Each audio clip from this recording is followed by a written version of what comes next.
How do I get clients as a new photographer?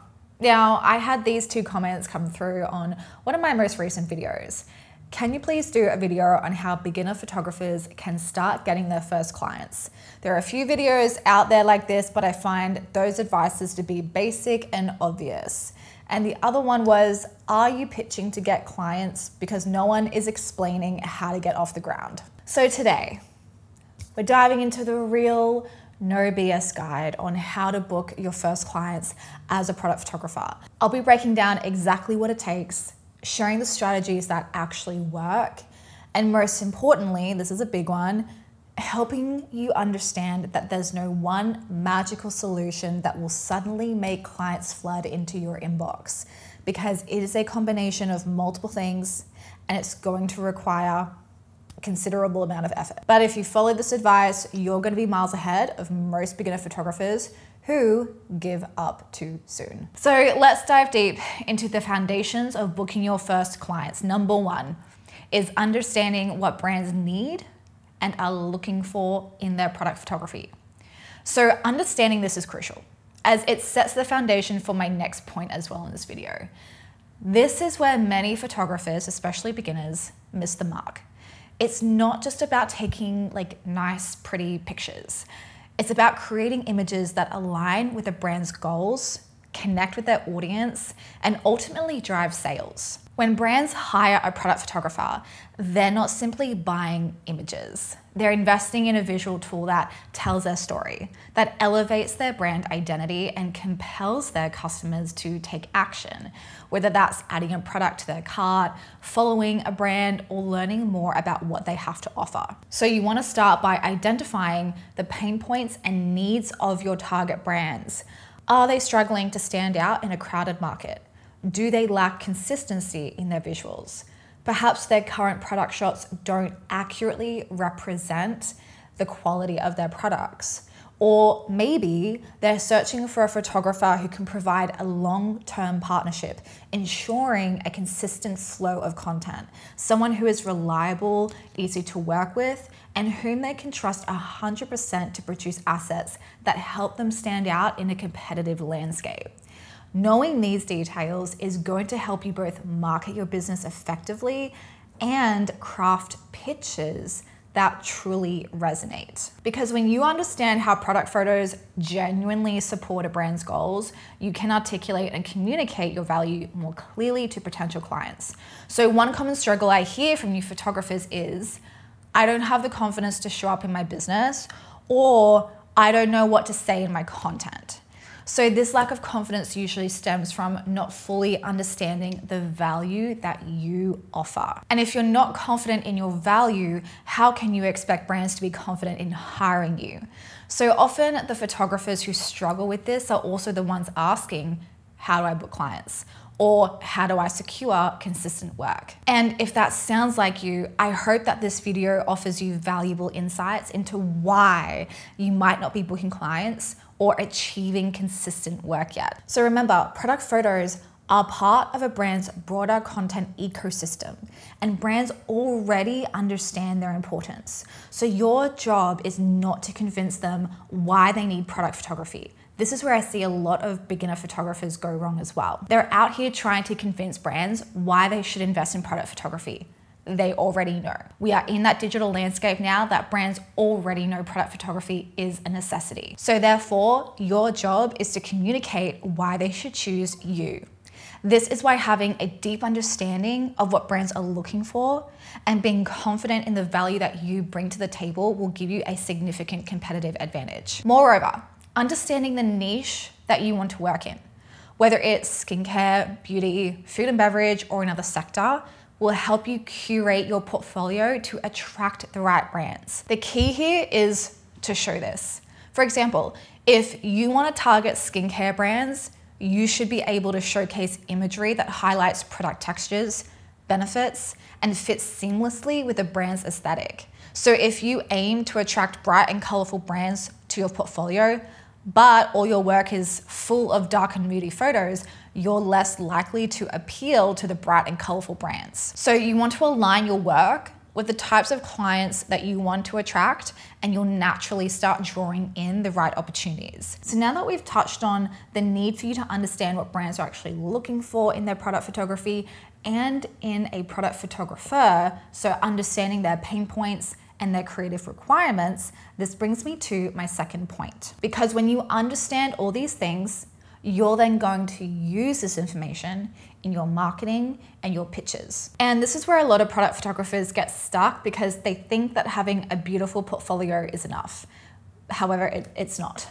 You could be the most talented photographer in the world, but if no one knows that you exist, how are clients meant to find you?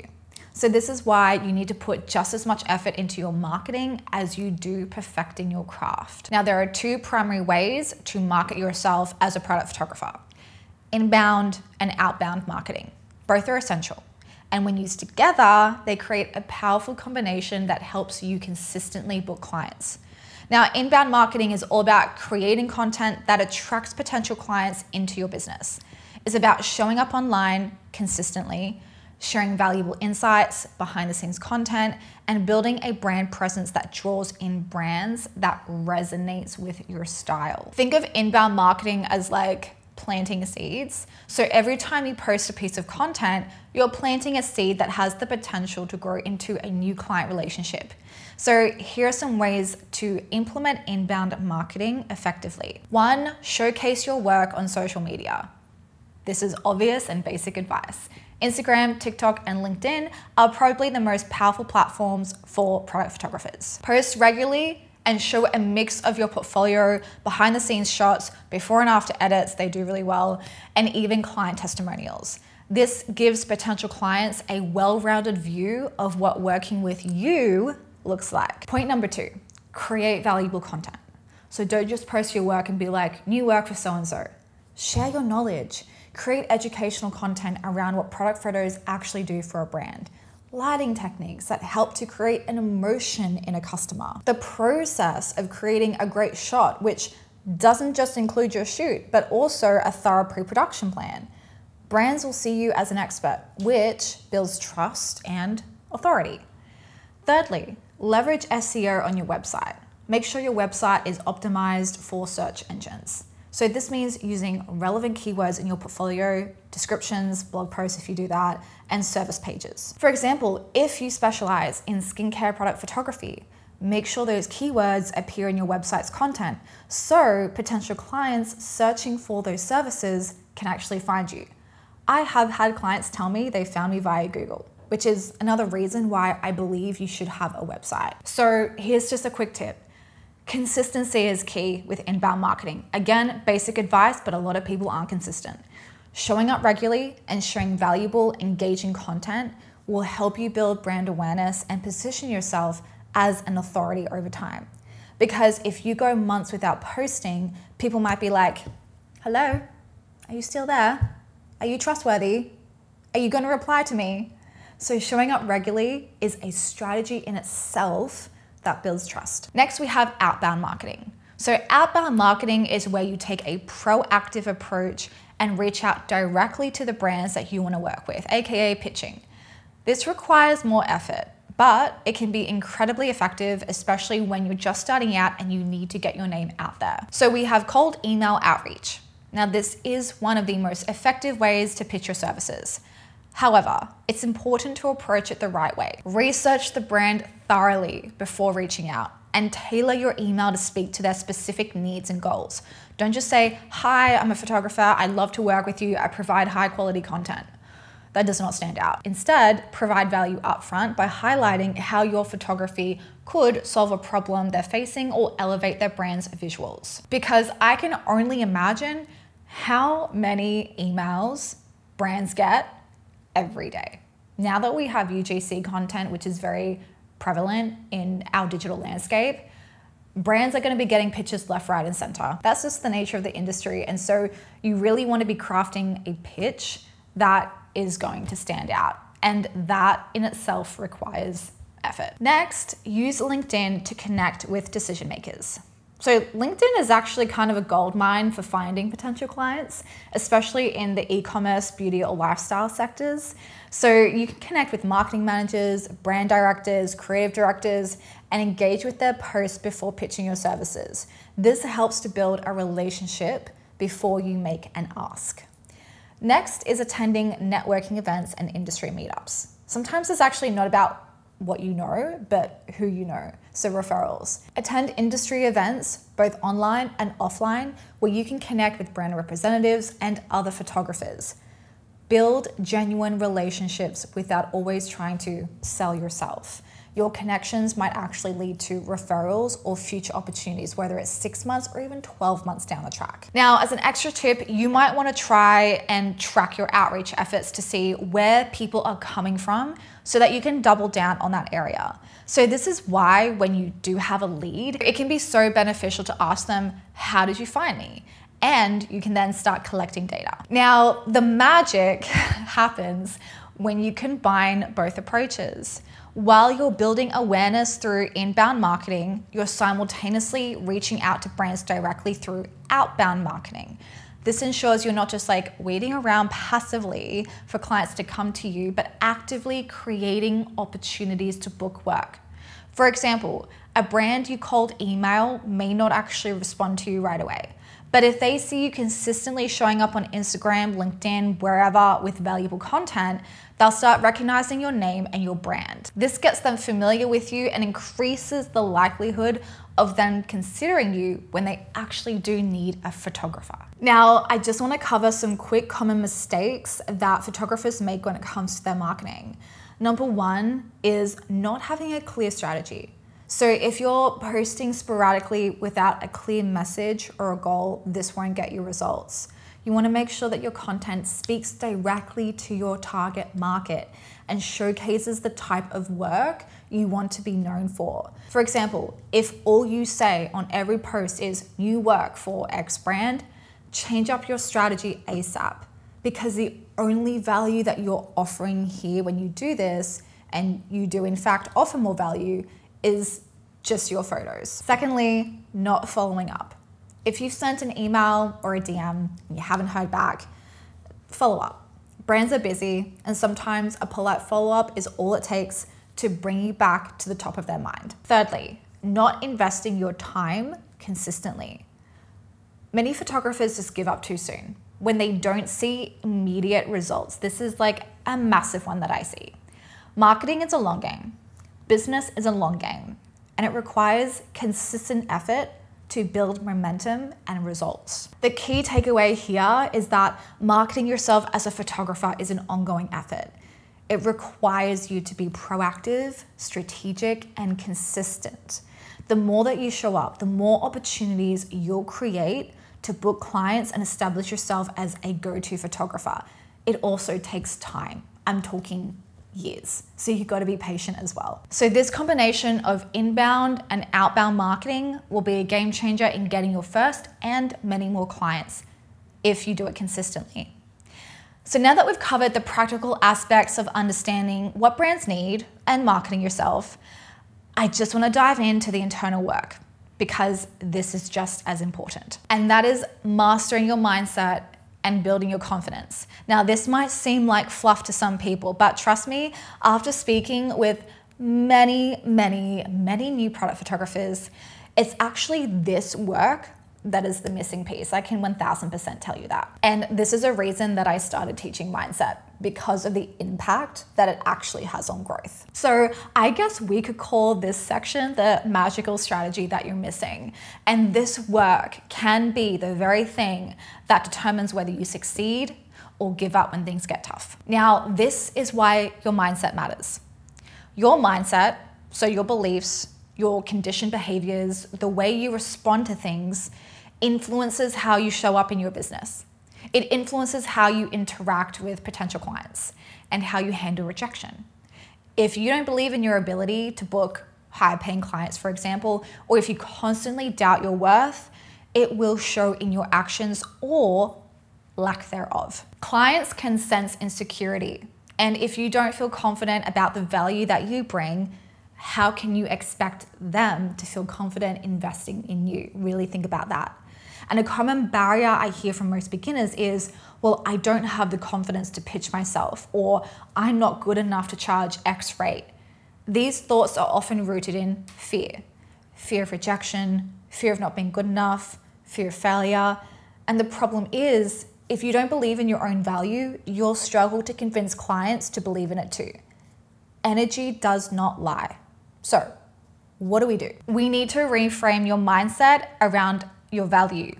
So instead of focusing on selling your services, because a lot of people are like, well, selling feels too salesy for me, think about how you're providing a solution to a brand's problem. You're not just taking pretty pictures here. You're creating assets that help their business grow, connect with their audience, and increase sales. When you reframe your mindset to understand that you're offering something valuable, you'll naturally start to show up with more confidence. Now, you build confidence through action. And the truth is, confidence doesn't come from just sitting around and waiting for it to magically appear. Oh, I'm confident today, great. It comes from taking action even when you're scared. And this requires courage and stepping outside of your comfort zone. So courage comes before confidence, not the other way around. Every time you push yourself outside of your comfort zone, you build a little bit more confidence. And so here's how you can start building that confidence, like as of today. So instead of aiming to pitch to your dream clients right away, start with smaller brands that you admire. This will help you practice reaching out, it'll improve your pitching skills and build momentum. And as you start to gain more positive responses, your confidence will naturally grow. You also might naturally put more pressure on pitches to certain brands you pitch to. And so when you don't hear anything back, you get disheartened and down because you attached yourself too much to the outcome. You made it mean something about you. Oh my God, I really hope this brand gets back to me. It would be so incredible to work with them. I can't fuck up this chance. That is attachment, and we need to remove that attachment. Celebrate the small wins. Every step forward is progress. Did you reach out to a potential client today? That is a win in itself. Did you receive a positive response even if it didn't lead to a booking? Celebrate that too. Recognizing and celebrating your efforts helps to reinforce the belief that you are on the right track and you are making progress. And that's what we have to do. We have to collect evidence to reinforce positive beliefs so we can start to make even more courageous decisions from a more powerful state of being. The next one is to reframe rejection. So instead of seeing rejection as like a personal failure, view it as a learning opportunity. Rejection is part of the process. It doesn't mean you're not good enough. It means you might need to keep refining your approach, or that it just was not the right fit at the moment. Learn from it, adjust your strategy, and move on to the next one. Now, the next point I want to mention, and when I talk to my coaching students, this is probably the one that has made the most impact on them. And that is surrounding yourself with the right environment. Your environment plays a huge role in shaping your mindset. So if you're surrounded by negativity, doubt, or people who don't understand your vision, it's going to be tough for you to stay motivated. Conversely, being around people who believe in you, support you, and are chasing their own big dreams can elevate your confidence and your drive. Moreover, if you have big goals, you want to be surrounding yourself with people who are already there. One of my students who joined my most recent group coaching container said to me that by the end of the program, one of the biggest shifts for her was believing that booking high budget clients was no longer out of reach. That was actually a tangible goal she believed that she could now achieve. This shift in itself is huge. And that is because she surrounded herself with people who are booking 5K, 10K, 20K projects, talking about their experiences and their journey to these numbers. All that happened within the span of 4 weeks. So along your journey, you want to ensure that you're doing the following. Join communities or coaching programs. Find communities of like-minded photographers, for example, become a brand photographer. There's a whole private Facebook community of over 1,000 people inside. Entrepreneurs or creatives who are just on the same journey as you. Being around people who understand your struggles and celebrate your wins will boost your confidence and provide you very, very valuable support. And secondly, learn from others. Follow photographers or business owners who inspire you. Study how they present themselves, how they market their services, how they handle their challenges. This will not only give you practical insights, but will also show you what's possible when you actually believe in yourself and go all in. And lastly, you want to focus on developing a growth mindset. Having a growth mindset is all about seeing challenges, setbacks, and even failures as opportunities to learn, grow, and improve. This mindset is crucial in photography, in business, in life, because it shifts your focus away from fearing failure toward embracing the learning process. When you adopt a growth mindset, you understand that success is not about innate talent or a smooth, problem-free journey. It's about perseverance, resilience, and continuous improvement. For example, let's say that you pitch to 10 potential clients and you don't get a single response. A fixed mindset, opposite of growth, would lead you to believe, I'm not good enough, I'll never book a client, maybe this isn't for me. But a growth mindset shifts the narrative to something like this. Okay, my approach didn't work this time. What can I improve in my pitch? Could I personalize it more? Could I showcase my value better? Maybe I need to target a different kind of brand or work on my follow-up strategy. Or maybe I just need to be a little bit more patient. And it's this kind of mindset that keeps you staying proactive. You get better and better with each step, even when it feels like you're not making immediate progress. Now, here's a little tip. Keep a growth journal where you document your challenges and the lessons you learn from them. Write down how you handled each situation and maybe what you can do differently the next time. This will help you see patterns in your growth and give you tangible evidence of your improvement over time. It's also important to remember that growth just does not happen overnight. Just because you don't see immediate results from your efforts, it doesn't mean that you're not progressing. And a growth mindset acknowledges that success is a journey, it's not a destination. Every step, no matter how small, contributes to your overall growth as a photographer and business owner. And so patience and persistence are key here. Again, this is basic advice, but this is the reality of booking clients. The photographers booking consistent high budget clients today spend years refining their skills, learning from their failures, and making adjustments. So what you see as their overnight success is actually a result of many years of hard work and a commitment to growth. Which brings me into my next point, number 4, which is to treat your business like a business, not a hobby. This next point is huge. If you treat your photography like a hobby, your potential clients will see you as a hobbyist. But if you treat it like a business, well, they'll see you as a professional. So what does that mean? It means having workflows, systems, and a polished process in place to support your customer journey. It means having a top-notch customer experience where every touch point with your customer makes them feel seen and taken care of. It means taking your marketing seriously and actually putting in a lot of effort. And it means being all in on your business. It means you don't have one foot in and one foot out thinking, oh, I'll just give this a little bit of a go and see what happens. No, the vibe of going all in is this. This is my dream. I'm gonna do whatever it takes to make shit happen. I am all in on the things I need to do to make my dreams a reality, and no one is gonna fucking stop me. That is all in. Now, I'm gonna go back to systems and processes, because if you're a beginner photographer, this is one quick thing that you can implement immediately that will give you more of that feeling that you're running a business, and this has to do with your customer onboarding experience. And I promise you, your clients will love this. No joke, I've had students tell me this step alone helped them book clients. And that is implementing professional proposals and contracts into your onboarding.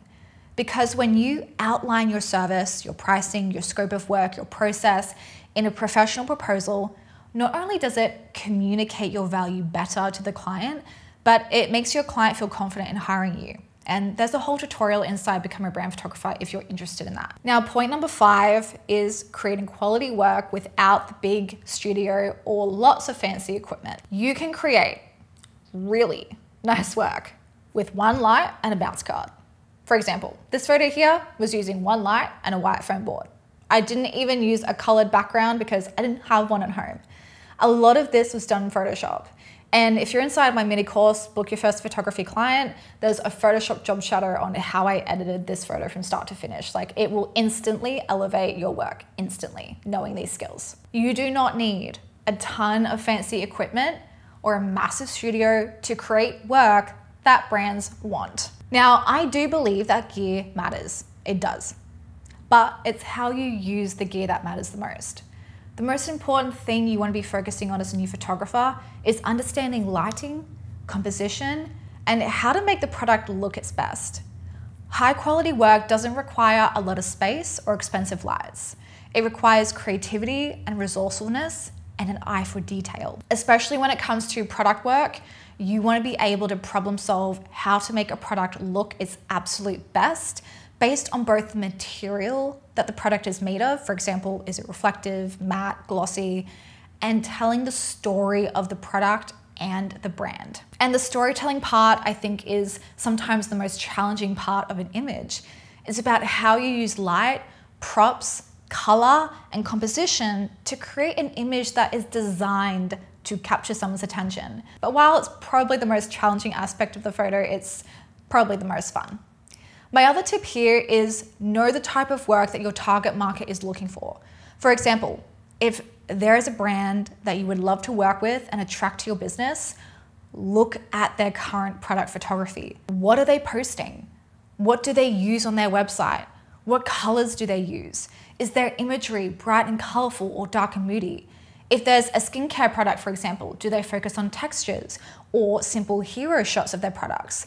How complex is their styling? There are a lot of brands, especially in the beauty space, that don't actually want extravagant setups with complex styled scenes. They want simple, clean, and minimal.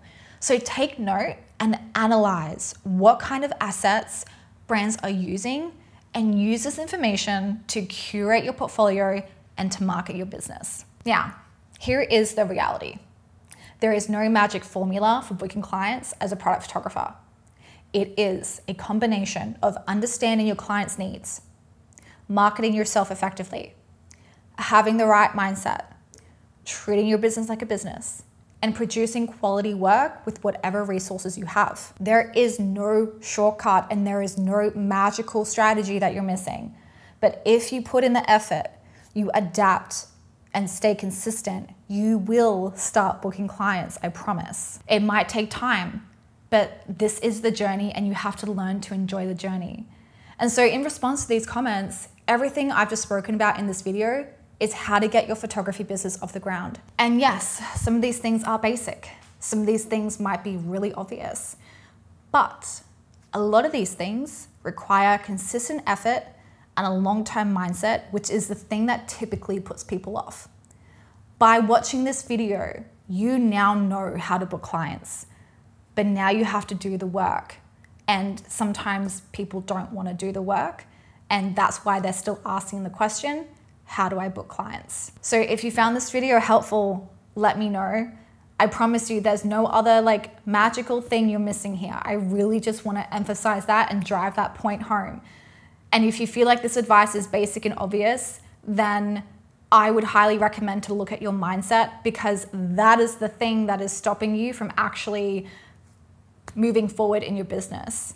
You have to be in this for the long game. You have to have great perseverance. You have to have a never give up attitude. You have to fucking go for it and be all in. Because when you build a business, you're not just building this for a couple of years. I assume you want to build this for 5 years, a decade plus. You want to be in this for the long game. And so you must have a long-term mindset. There are going to be many times where you're going to have a lot of challenges, a lot of disheartened moments. You're going to doubt yourself. Even 7 years in, guess what? I still have those moments where I doubt myself. I still have moments where I have imposter syndrome, where I play the comparison game, where I don't feel like I'm as successful as I want to be. You will continuously have those moments. This is why doing the inner work that is the missing piece.